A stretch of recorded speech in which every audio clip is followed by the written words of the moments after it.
Let's get straight to the point. When a girl grows up without a father, she doesn't just learn to fend for herself, as everyone likes to romanticize. She learns something much more dangerous. She learns that love is synonymous with absence, that affection comes with conditions, that emotional closeness means guaranteed disappointment. It's as if her brain was programmed with faulty software about what love is. And now it simply runs that program whenever she gets close to someone. Think about it. When you were a child and your father wasn't there, how did you feel? You probably wondered, what's wrong with me? Instead of what's wrong with him. Children don't have the emotional maturity to understand that adults fail, that people have limitations, that his absence had nothing to do with your worth. So you internalize that as if it were absolute truth. I am not worthy of being loved completely. And now, decades later, when you meet a guy who is available, attentive, present, who really wants to get to know you and build something serious with you, what happens? You feel a strange discomfort. You find it too strange. You start looking for flaws in him. He seems boring, predictable, bland, and when that other guy comes along, the one who barely answers your messages, who shows up whenever he wants, who always leaves you wondering about his feelings, who never defines himself, that's when you feel that flutter in your stomach, that adrenaline rush, that certainty that this is him. But do you know what that really is? It's your emotional recognition system saying, whoa, I know this pattern. This is love. It's not. That's trauma.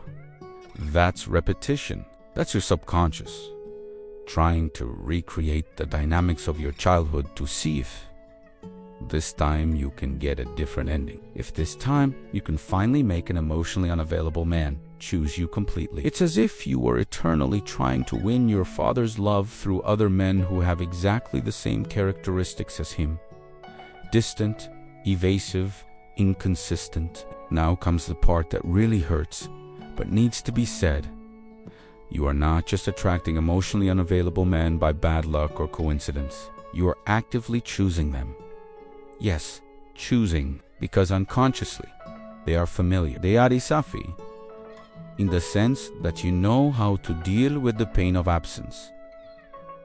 You've practiced that your whole life. What you don't know how to deal with is the vulnerability of real presence, the risk of giving yourself completely and still being abandoned. So you choose men who already come with the guarantee of emotional distance. It's a twisted form of self-preservation. Think of a concrete situation.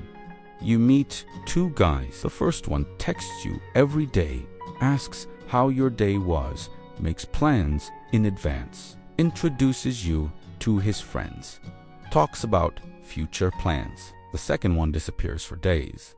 When he shows up, it's intense, but soon cools down. He never knows when he'll see you again. He always keeps you in uncertainty. Which one of the two interests you more? If you're brutally honest with yourself, I bet it's the second one. Why? Because he gives you what you know. The dance of closeness and distance, of hot and cold, of hope and frustration. It gives you the chance to keep proving your worth, to try to achieve something that always seems out of your reach. The problem is that this dance never ends. You can spend years, even decades, involved with men like this, and the ending will always be the same. You alone, feeling unchosen, unloved, not enough, because emotionally unavailable men simply don't have the capacity to give you what you're looking for in them. They themselves are dealing with their own traumas, their own wounds, their own destructive patterns. It's like trying to draw water from a dry well. No matter how thirsty you are, no water will appear there. But there's something even more fascinating happening in this whole dynamic. When you didn't have a present father to show you how a man should treat you, you also didn't develop what we call a quality sensor.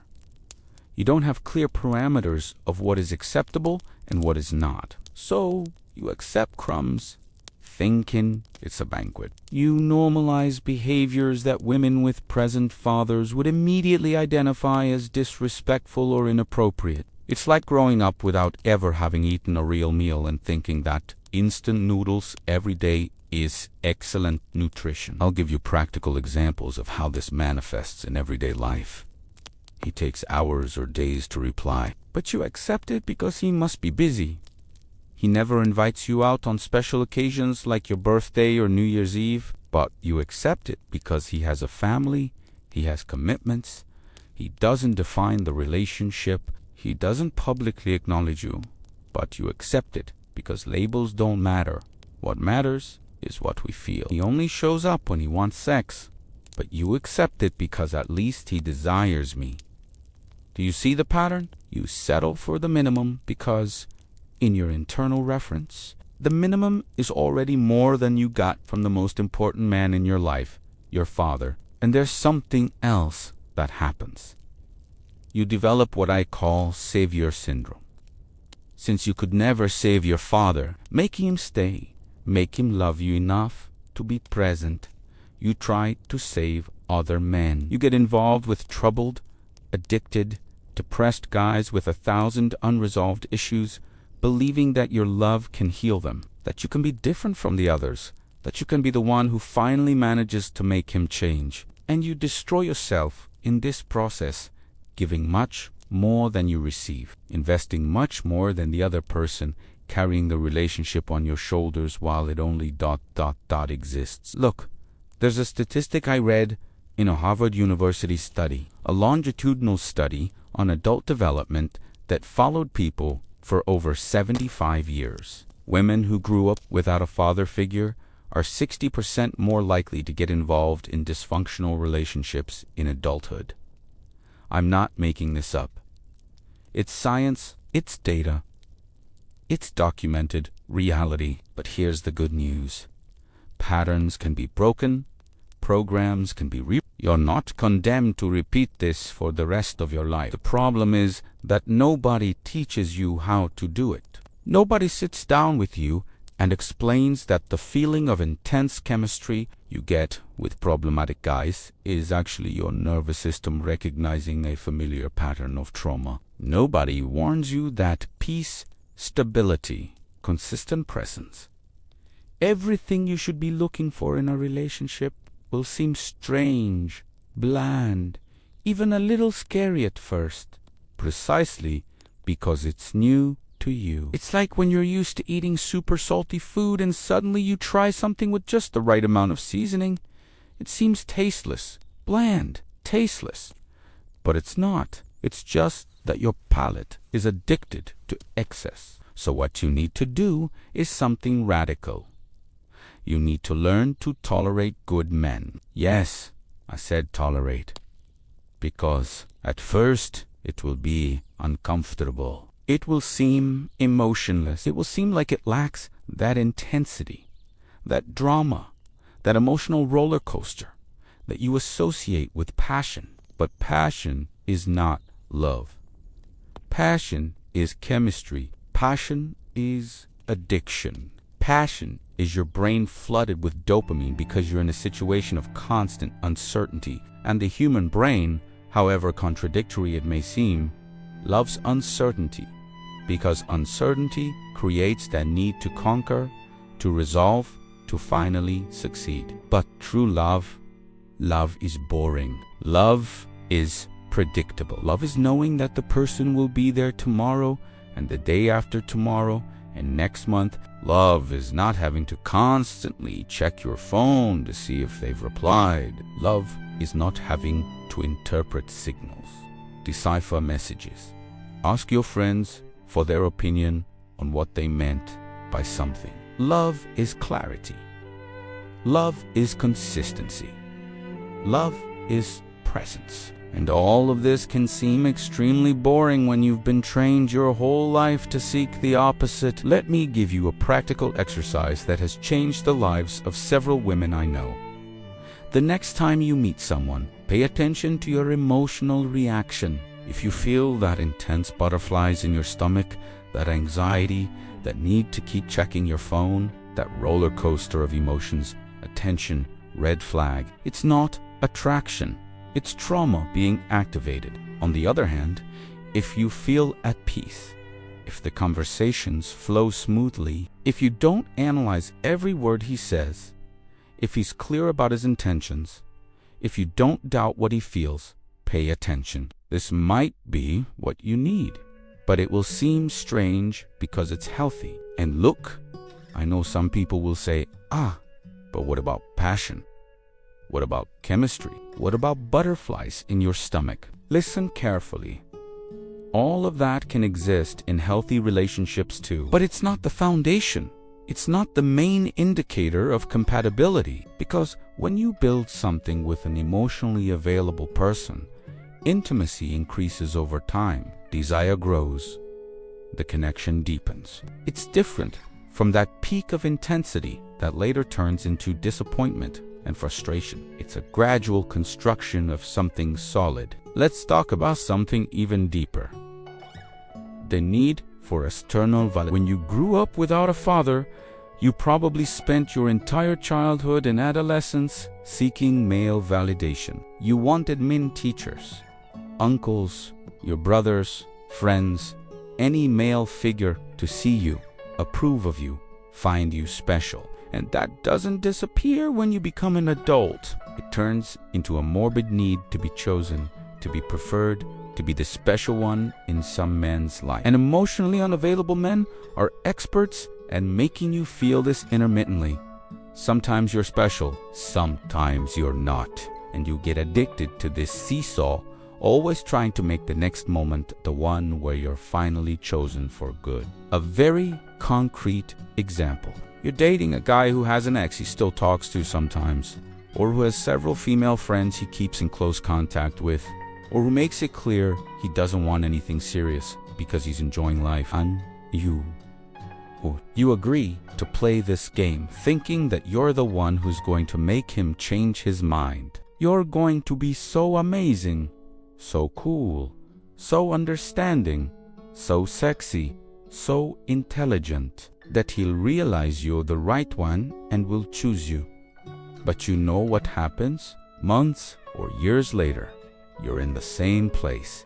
He's still the same, and you're exhausted from trying to be enough for someone who simply isn't available. And why do you put up with this? Because deep down, way down deep, you believe you don't deserve better. Your father's absence taught you that. You internalized the message that you're not worthy of complete presence, of unconditional love, of definitive choice. So you seek men who confirm this distorted belief about yourself. It's a vicious and self-destructive cycle, but it's familiar. And for most people, familiar is more comfortable than unfamiliar, even when familiar means suffering. Now, there's something I need to tell you, and it's perhaps the most important thing of all.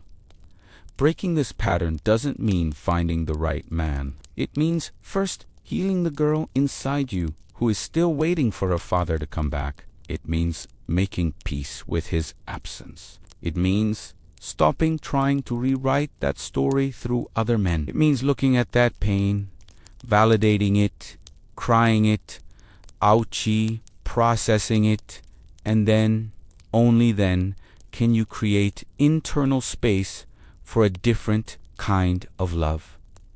This may mean therapy. And no, it's not a whim, it's not a luxury, it's not for weak people. Therapy, especially with professionals specializing in developmental trauma and emotional attachment, can literally save your love life. It can help you identify patterns, understand their origins, and more importantly, develop new emotional responses. Books also help a lot. I highly recommend Women Who Love Too Much by Robin Norwood.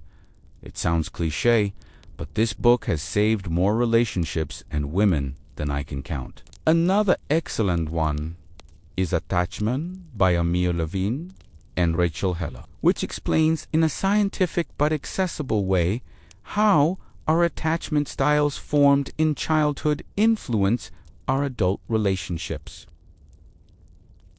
Another practical thing you can do now Make a list of the last 5 men you were seriously involved with. Write down their characteristics. I bet you'll find striking patterns, all emotionally distant, or all with commitment issues, or all with some addiction or unresolved issue, or all keeping you in a secondary position in their lives. When you see it on paper, in black and white, it's hard to deny that there's a pattern, and recognizing the pattern is the first step to change. Then, make a second list.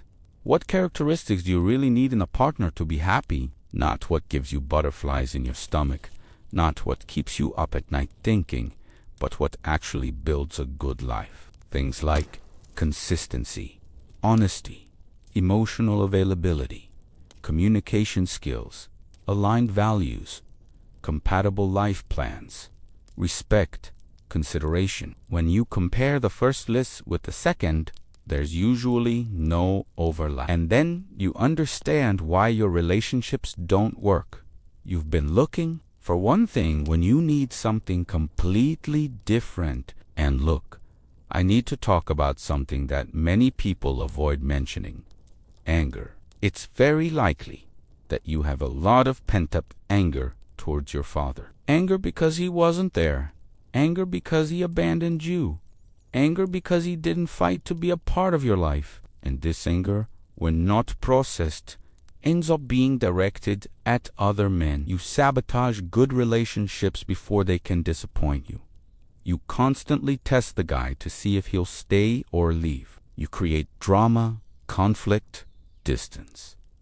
Because deep down you're trying to protect yourself from the pain you already know. It's like taking the exam before handing in the test. At least you control when and how the disappointment comes. But here's the liberating truth. Your father not being there was never about you. It was about him, about his limitations, his traumas, his choices, his immaturity. You could be the most perfect child in the universe, and it wouldn't have changed anything, because the problem was never you. And the men you choose now, they're not about you either. They're about themselves, about their own wounds, their own inabilities. The difference is that now you're an adult and you can choose differently. I'll tell you about a client I had a few years ago. Let's call her Mariana. Mariana was 32 years old and had an impeccable pattern of choosing married or committed men, always. And she rationalized. But he said, the marriage is over. He's been sleeping on the couch for months. They're only together because of the children.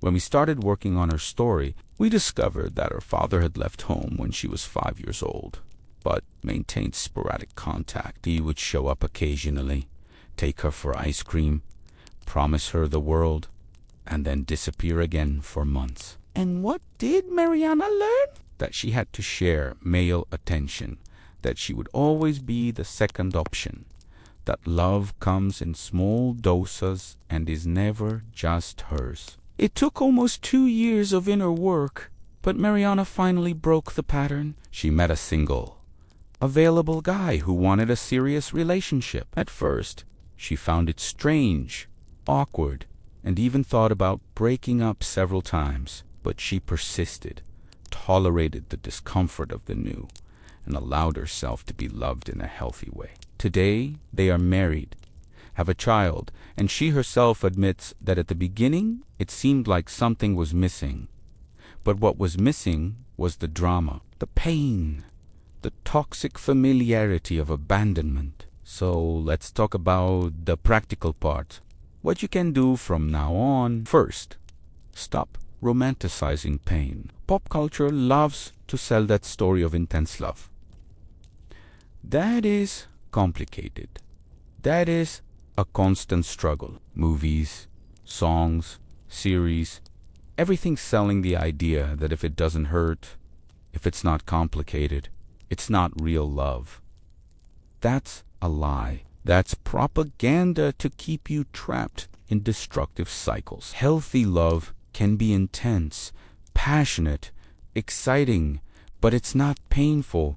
It's not confusing. It doesn't leave you wondering where you are in the person's life. Second, develop brutal self. This means honestly looking at your patterns, even when it hurts. Even when it's embarrassing to admit that you have been, consciously or not, making poor choices. It means asking yourself every time you feel that butterflies in your stomach feeling, is this healthy attraction or is it trauma being activated? Is this person making me feel good or are they making me feel that mixture of excitement and anxiety that I confuse with love? Third, establish non-negotiable standards. And here are some concrete examples. Any man who can't have conversations about feelings and the future in the first few months of a relationship, who disappears for days without explanation, who keeps you a secret, who doesn't include you in his life in a real and consistent way, who flirts with others even knowing that it bothers you, who doesn't show genuine interest in getting to know you deeply out. No second chances. No, but he has potential. No, he'll change. Because he won't, and you're not his therapist. You're not his mother. You're not responsible for making him grow emotionally. Fourth, seek professional help. Seriously, just as you wouldn't try to fix a car without being a mechanic or operate on someone without being a doctor, don't try to heal deep traumas on your own. Psychologists specializing in trauma-focused therapy, such as EMDRI movement, desensitization, and reprocessing, or schema-focused therapy, have specific tools to work on these issues. I know people who did years of traditional cognitive behavioral therapy without addressing the root of the problem, and when they switched to more trauma-focused approaches, they made impressive progress in months. Fifth, create a healthy support network. Surround yourself with friends who don't romanticize toxic relationships. Who scold you when you're reverting to the same patterns?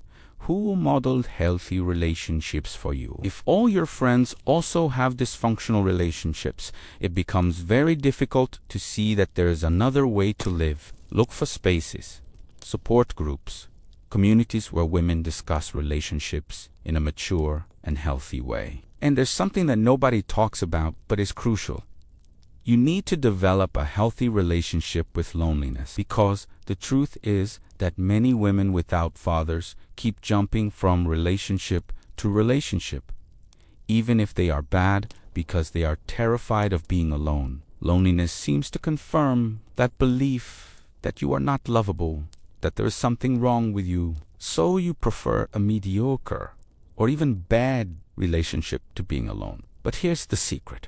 You need to learn to enjoy your own company, to feel complete alone before you can choose well who to share your life with. This means investing in yourself, developing hobbies, interests, projects, reading those books you've always wanted to. The Power of Now by Eckhart Tolle can help you stay present instead of always anxious about relationships. The Courage to be Imperfect by Brené Brown works on vulnerability and shame, feelings that are super common in those who grew up without a father. Doing body therapy, such as yoga or dance, because trauma is stored in the body. Cultivating deep friendships, building a career or business that gives you purpose. Traveling alone, even if it's to the next town. Discovering who you are outside of romantic relationships. Because here's the final and liberating truth. You don't need a man to complete you. You are already complete. What you need is to heal the wound that makes you feel incomplete without male validation. And when you do that, when you really do that inner work, something magical happens. You stop attracting emotionally unavailable men, or rather, they may still appear, but you identify them immediately and lose interest. They simply don't activate anything in you. You've developed emotional antibodies. And then, when you find someone healthy, available, mature, you'll be ready. You won't sabotage. You won't create drama. You won't confuse peace with boredom. You'll finally be able to receive love the way you've always deserved to receive it. So tell me one thing. Are you ready to do things differently? Are you ready to tolerate the discomfort of changing patterns you've repeated your whole life? Are you ready to look at that pain deep down, validate it, and move forward in a new way? Because you can. You are capable. Women do this every day. They break generational patterns. They heal childhood wounds. They choose differently. They build beautiful and healthy love lives, even coming from histories of abandonment and absence. What do you choose today? At this moment, after reading all this, will you continue on autopilot, repeating the same mistakes, attracting the same types of men, having the same painful endings? Or will you take the first step towards something different, even if it scares you, even if it's uncomfortable, even if it seems strange at first? The decision is yours. It always has been.